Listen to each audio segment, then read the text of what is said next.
marka ay dhagahaaga ku soo dhacdo xaafadda Islii durbadiiba waxaa maskaxdaada soo galaya meel aad u mashquul badan isla markaana caan ku ah ganacsiga muuqaalo badan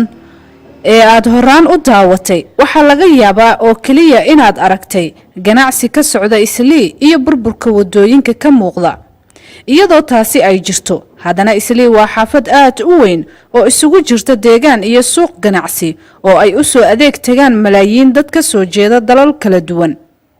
balse waxaan markan ka eegaynaa cawayska xaafadda Islii iyo muuqaalka habeenkii sida ay dhalinyarada habeenkii ugu soo baashaalaan goobaha shaaha lagu cabo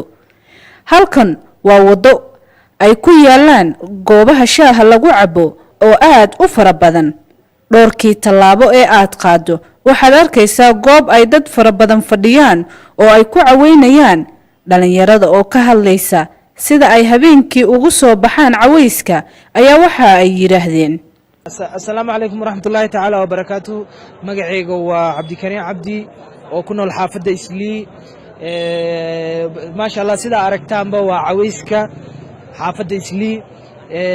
سيدا وجدان والله وحفا الله بدن وليدين كستي سمينا هنا مجرتو دادك ووضا أركتان سيدا ووضا فرحسين هنا ووضا فديان مركز ووضا أفران ووضا ووضا بحان وحاليه ما شاء الله أنا ميلاها من لقوا وبيزك هنا والله مو ملينا حافظ إسلي لميدا إني نيروبي كتالو أما كينيا كتالو مو ملينا يو مركا وحيدا لا هاي إذن كانوا مهسنتين آدي آد بقول كيو بقول بوقشة أنا صاب بوقتين وحنا جعل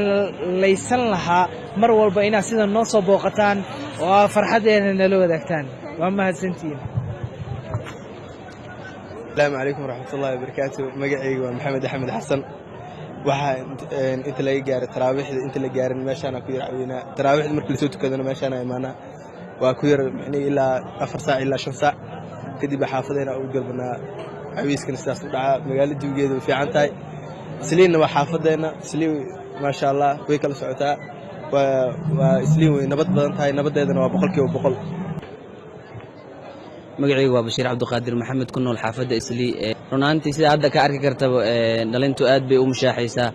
Soomaaliduna waxay caan ku tahay markii soon la gaaro in dadka intooda badan ay jiifaan subaxdii habeenkina ay tahay mid ay dadku dhan ay soo banaan baxaan waxaad arki kartaa in meelaha shaaha lagu caawo dhamaantood la fadhiyo odayaashii dhalinyarada loo wada dhan yahay dhamaantoodba ay wada fadhiyaan oo ay mushaaxayaan run ahaantii xaafadan Isliina waxay caan ku tahay habeen iyo maalin dhalintuna ay tahay in ay banaanada u soo baxaan haweenkii ilaa laga gaaro shaqada dhexe la iska baashaa run ahaantii aadaan ugu faraxsanahay inaan ka qayb qaato cawiiska RTN aad iyo aad wallahi barakaatu waa meeshan arkaysaan waa Islii waa jawigeena waa Sound Street meeshan arkaysaan waa jawi degan maqrib markii la gaaro habtana la isku yimaada oo jawi lagu qaataa oo hawo degan ah qof kasta shakhsi ah oo bilaadan oo Islii degan way imaadaan meeshan waa jawi degan soo waxaan leeyahay RTN oo soo boqotay maanta welcome dadka maalinkii oo dhan shaqeeya ayaa inta badan xilliga habeenkii ah ku kala warqaada goobaha shaaha lagu cabo dhammaan goobaha shaaha lagu cabo waxay u furan yihiin ama ka shaqeysta dumar waxaana ay shaqo abuur u noqotay boqolaal dumar ah oo ka shaqeysta isla markaana ka faa'iideystay fursadaha amaba ay iyagu abuurteen ee ah in ay furtaan goobo lagu caweeyo isla markaana ay isugu soo baxaan dad aad u fara badan oo u badan rag